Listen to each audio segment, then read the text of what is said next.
Istu tuolilla tai seiso lattialla. Anna selän hieman suoristua ja suuntaa huomio lapojen väliin. Ota pari syvempää hengitystä sisään ja ulos sierainten kautta. Suuntaa hengitys lapaluiden väliselle alueelle.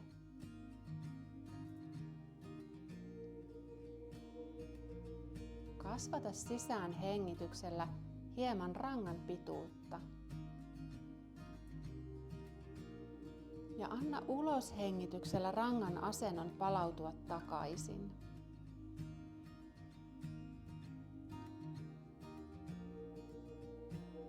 Anna hengityksen jatkua luonnollista tahtiaan ja lapojen väliin alkaa syntyä liikettä vasemmalle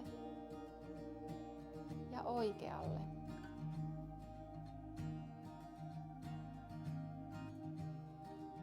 Anna liikkeen vähitellen löytää kahdeksikon pyöreä muoto.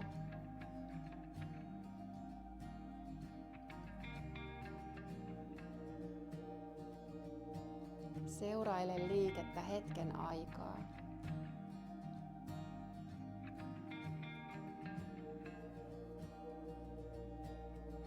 Anna liikkeen hidastua. Ja kuulostele vielä hetki oloa kehossasi.